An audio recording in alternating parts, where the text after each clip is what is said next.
Hello guys, welcome to my YouTube channel. നിങ്ങൾക്ക് എൻ്റെ video ഇഷ്ടപ്പെട്ടെങ്കിൽ ലൈക്ക് ചെയ്യുക, സബ്സ്ക്രൈബ് ചെയ്യുക. നിങ്ങളുടെ വിലയേറിയ അഭിപ്രായങ്ങൾ ഞാൻ എൻ്റെ കമൻറ്റ് ബോക്സിൽ പ്രതീക്ഷിക്കുന്നു.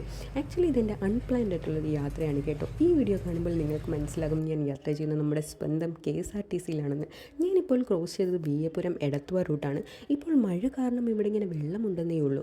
ജനുവരി ടു മെയ് സമയങ്ങളിൽ ഇവിടെ വന്നു കഴിഞ്ഞാൽ നെൽകൃഷിയും പച്ചപ്പും പിന്നെ ഇളം കാറ്റ് ആസ്വദിക്കാൻ പറ്റിയ സമയമാണ് കേട്ടോ. ഈ സ്ഥലത്ത് നിങ്ങൾക്ക് മെയിനായിട്ട് കിട്ടാവുന്നത് ഷാപ്പിലെ ഫുഡുമാണ്. സോ ഞാൻ ഈ വ്ളോഗ് ചെയ്യാനുള്ള കാരണം എന്ന് വെച്ച് കഴിഞ്ഞാൽ കുറേ നാൾ കൊണ്ട് എന്ന് വെച്ച് കഴിഞ്ഞാൽ കുട്ടിക്കാലം തൊട്ട് ഞാനൊരു അമ്പലത്തിൻ്റെ ഫ്രണ്ടിൽ കൂടി ഒരുപാട് തവണ പോയിട്ടുണ്ട്. എന്നാൽ ഇപ്പോഴാണ് എനിക്ക് അവസരം കിട്ടിയത് അവിടെ കയറാനായിട്ട്. സോ എല്ലാത്തിനും അതിൻ്റേതായ സമയമുണ്ട് ദാസ എന്നല്ലേ. സോ ഞാൻ പോകുന്ന സ്പോട്ട് എന്ന് പറയുന്നത് തിരുവല്ല വല്ലഭ ടെമ്പിളാണ്. സോ തിരുവല്ല മാർക്കറ്റ് സ്റ്റോപ്പിൽ ഇറങ്ങിയിട്ട് അവിടുന്ന് ഏതാണ്ട് 20 മിനിറ്റ് സ്ട്രെയിറ്റ് റോഡ് വെച്ച് പിടിച്ച് നടന്നാൽ നമുക്ക് അമ്പലത്തിൻ്റെ എൻട്രൻസിലെത്താം. ഇവിടുത്തെ മെയിൻ പ്രതിഷ്ഠ എന്ന് പറയുന്നത് വിഷ്ണു ഭഗവാനാണ്. കിഴക്ക് ദർശനത്തിൽ വല്ലഭനായും പടിഞ്ഞാറ് ദർശനത്തിൽ സുദർശനമൂർത്തി ഭാവത്തിലുമാണ് ഭഗവാൻ കുടികൊള്ളുന്നത്. സോ അങ്ങനെ ഭഗവാന് സമർപ്പിക്കാനുള്ള തുളസിമാലയും താമരപ്പൂവും വാങ്ങി ഞാനും എൻ്റെ അമ്മയും അകത്തേക്ക് കയറി.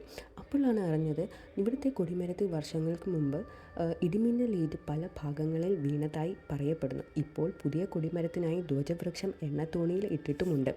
സോ ഇതാണ് കിഴക്ക് ദർശനത്തിൽ നിൽക്കുന്ന ശ്രീ വല്ലഭ പ്രതിഷ്ഠ. ഈ പ്രതിഷ്ഠ ദേവഗുരുവായ വിശ്വകർമാവ് നിർമ്മിച്ചതെന്ന് ഐതിഹ്യത്തിൽ പറയപ്പെടുന്നു. ചേര രാജവംശജനായ പെരുമാൾ എന്ന രാജാവിൻ്റെ ഭാര്യയ്ക്കുണ്ടായ സ്വപ്ന ദർശനത്തിലാണ് ഈ വിഗ്രഹം മംഗലാപുരത്ത് നേത്രാവതി നദിയിൽ എടുക്കപ്പെട്ടതെന്ന് പുരാണങ്ങളിൽ പറയുന്നു. തൻ്റെ വിഷ്ണു ഭക്തരോടുള്ള ദുഷ്ടപ്രവൃത്തികൾ കാരണം അസുരനായ തുരകനെ ഭഗവാൻ സുദർശന ചക്രത്താൽ വധിച്ച് സുദർശന മൂർത്തിഭാവത്തിൽ കുടികൊള്ളുന്നു എന്നാണ് ഐതിഹ്യത്തിൽ പറയപ്പെടുന്നു.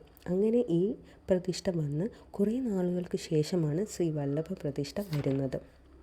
പിന്നെ ഒരു പ്രത്യേകത എന്തെന്നാൽ ഇവിടെയുള്ള ഈ ചുറ്റുമതിലുകൾ പഞ്ചഭൂതങ്ങളാൽ നിർമ്മിക്കപ്പെട്ടതാണെന്ന് പറയപ്പെടുന്നു. പിന്നെ ഇപ്പോഴാണ് ഞാൻ അറിഞ്ഞത് എല്ലാ ദിവസവും വൈകുന്നേരം ഇവിടെ വന്നാൽ കഥകളി കാണാമെന്നും. ഇത് ഇവിടുത്തെ പ്രധാന വഴിപാടാണ് കേട്ടോ. പിന്നെ ഇതുകൊണ്ട് മാത്രം ഇവിടുത്തെ വിശേഷങ്ങൾ തീരുന്നില്ല.